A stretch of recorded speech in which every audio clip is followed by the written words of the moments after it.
Our next speaker is an inspiration to Boston and beyond. She embodies perseverance, integrity, grit, all of which are so important if you're a boundary pusher and entrepreneur.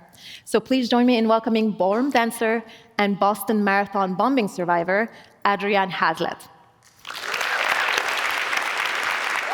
Thank you so much. Thank you, Hala. Thank you, MIT. Hi. I've been asked by MIT to come here today to share a little bit about my story and share some life lessons that I've had to learn and relearn along the way. Hope that you can put them in your pocket for a rainy day when you can use them either personally or professionally. My story starts like anyone else's, from the beginning. I grew up in my parents' independent books and records store right outside of Seattle, Washington, in Microsoft country, before it was Microsoft country, when it had one streetlight. There was a day like that. And when your parents have an independent books and records store, you do not own a television. I know, I say that in a tech room, it's crazy. You don't have a television. And so I remember being about 7 or 8 years old and going over to my aunt and uncle's house, and they had put all of us kids to bed, my 2 older brothers, their twins, and myself, and they put us to bed, and like anyone did at that age, I thought, well, I don't want to do that, right? Parents in the audience know that your kids never want to go to bed on time, and I snuck back downstairs. And you know when you're in the living room, and I snuck behind this chair, and you know those chairs that are like your grandmother's chairs, and they're made of carpet, and they smell really bad? You know what I'm talking about. You're laughing because you know. And I sneak my bright red hair and my giant Coke bottle glasses against this chair, and I look at a screen for the very first time. Because back then, if you were going to play, you weren't going to look at technology. You were, not inside someone's house. You just were outside until the streetlights came back on. And that moment, I looked at the screen, and I saw Fred Astaire and Ginger Rogers dancing. Now, for those youngins in the audience, those are ballroom dancers in an old movie, an old black and white movie called Cheek to Cheek. And Ginger Rogers was doing everything that Fred Astaire did, backwards, better, and in high heels. And I thought, I am smitten. She had on this silk organza gown and these ostrich feathers, and I was in love, and my little jaw hit the floor, and the movie ended, and somehow, some way, I snuck back upstairs. But the next morning at the breakfast table, on cue for a child's attention span, I put my little fists on that breakfast table and I said, I want to be Ginger Rogers when I grow up. My parents were like, well, good thing we didn't have Game of Thrones on. Who knows what that would have done, right? And I was smitten, and I think my parents were very excited to have something for me to do after school that would take up all my energy. So I went into dance classes, and I danced, and after high school, I started talking to my parents about how much I did not want to go to college. Ginger Rogers certainly didn't, right? And I managed to get 1 year out of them, 1 year of trying to go pro before I needed to go to college. And I auditioned for all of these different things, and I thought, no just means not yet, right? I had to learn that lesson. No just means not yet, and I would be in a room and dance in front of everyone, and they would say, too tall, not tall enough, not pretty enough, cute enough, short enough, etc. And finally one day I'm at an audition and I make it, as pro as a ballroom dancer, and I'm dancing and I'm competing, and finally my coach says to me, Adrianne, if you want to be Ginger Rogers, if you want to be the best in the world, you're going to need to move to Boston. And I said, Boston? What's so cool about Boston? No offense. I didn't know at the time. I didn't know how cool all of you were.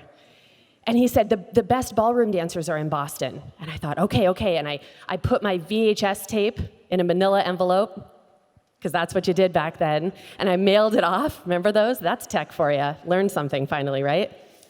And I stuck it out into the mail, and I got a response back a week and a half later, and bags were packed, and I moved to Boston. I didn't know a soul.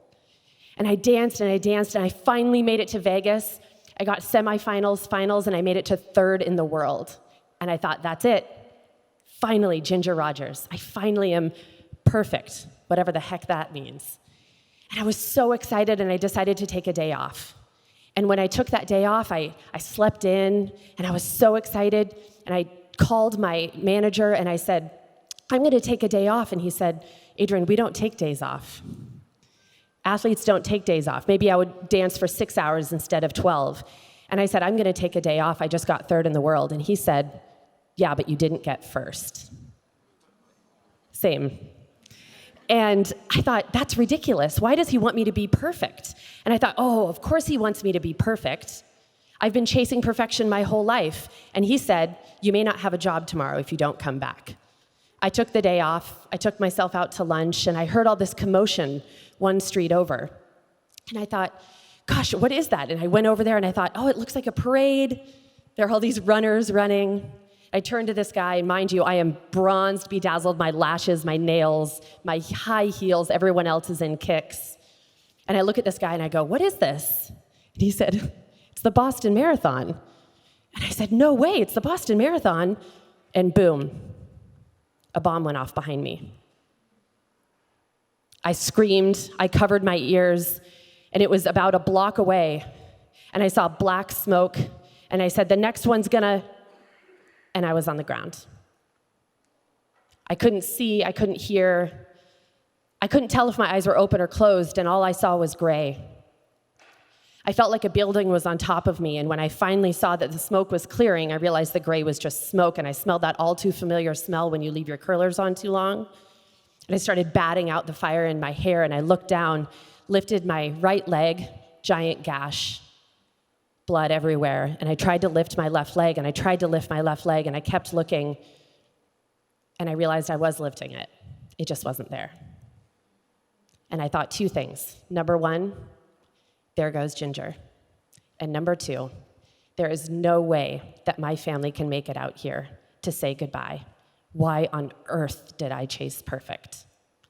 And just when I started to get cold, and just when I started to shake, and an off-duty doctor comes and rips off his belt and the belt of the person next to him, Indiana Jones style, and ties two tourniquets around my legs to save my life.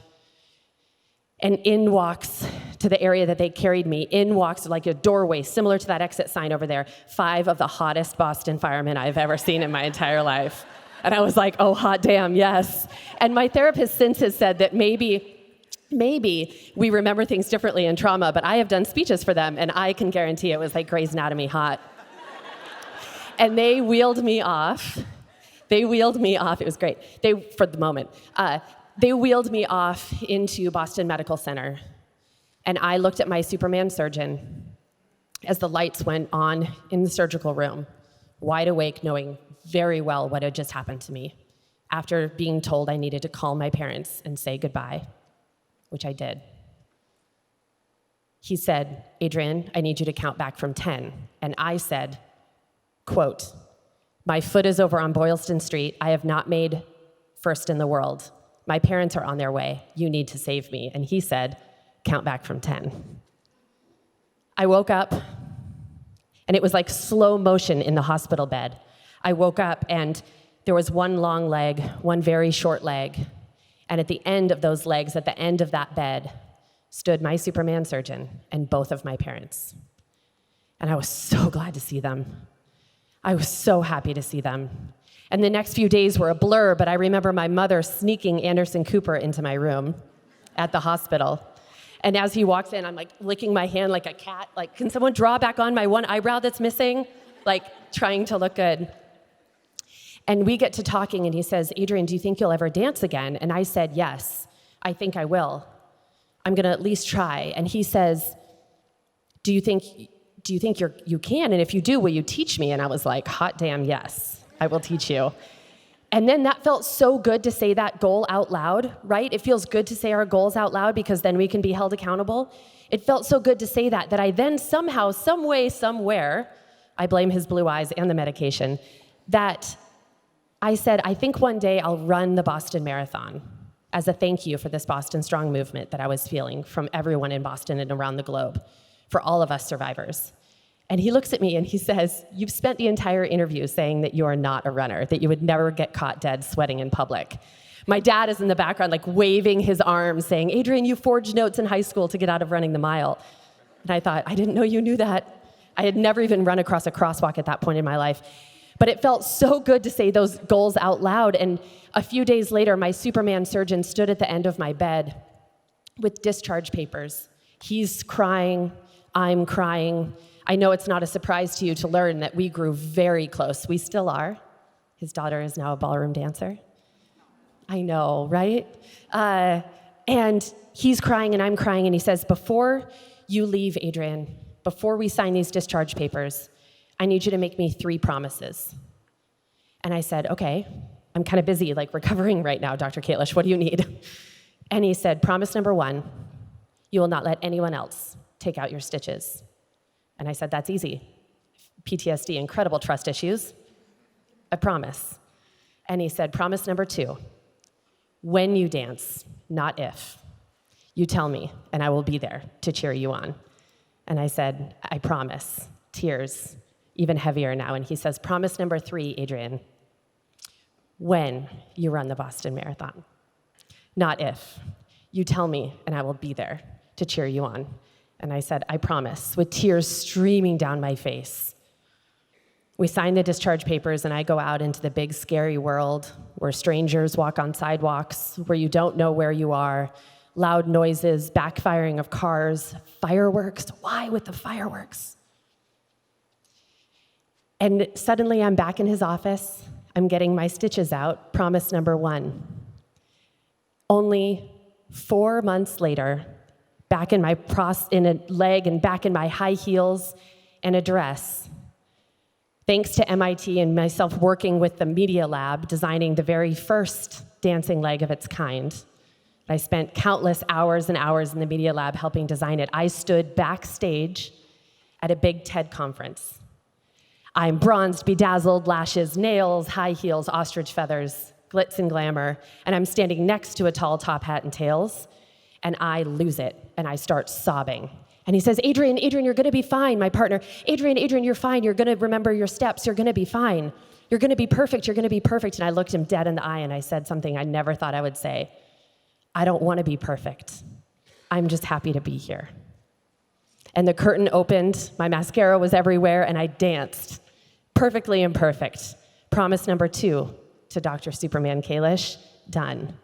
I got back to Boston after doing that big TED talk, and I had people on the street who were holding me accountable, because that's what happens when we say our dreams out loud, who said, Adrianne, you danced again. Are you gonna run Boston? And I was like, did you know that's 26.2 miles for a statement necklace and a free banana? Like, that's all you get, and I think you have to pay to go and run that.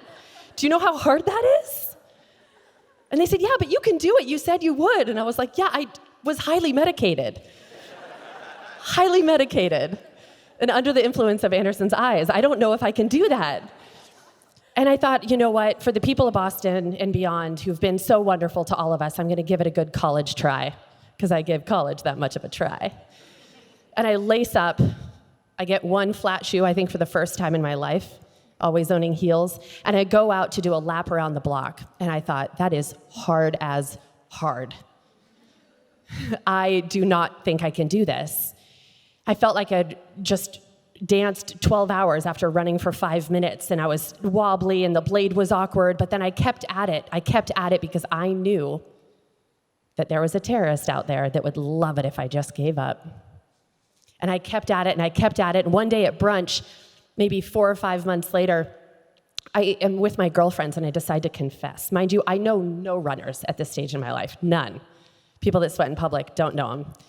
And I tell them, and I'm like, I'm running. I'm sweating in public. I'm running, and I'm running. And they're dancers, and they're all glammed up, and they're like, why would you do that? How far are you going?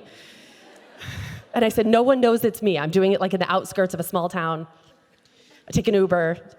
And they said, well, why would you do that? How far are you going? And they gave me an app to track, and I went home and realized I was running 10 miles.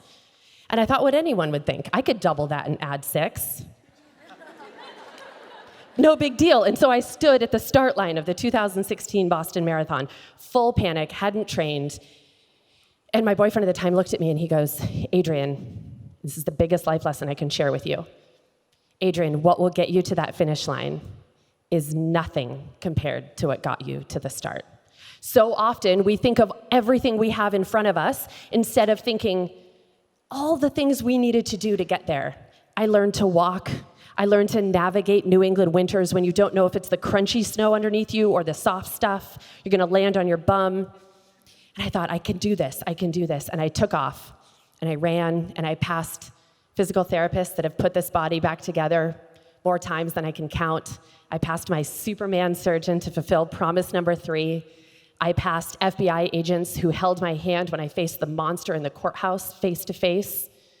I passed nurses and doctors, my family members, and I think the best thing was passing little boys and little girls that I mentor with their prosthetic legs out, holding their pant leg out, being like, yeah, same. Because let me tell you something, we can't be what we can't see. Years later, I fought for a para division in the Boston Marathon because even the Paralympics doesn't think we can do it. We got it. And now tens of thousands of generations will come after me, competing with their name on their bib in a place to be at the #1 marathon in the world. The last lesson that I want to share with you is this. Your life can change in a matter of 3.5 seconds. But it is up to you to make every single second count after, because believe me, they do. Thank you so much for your time.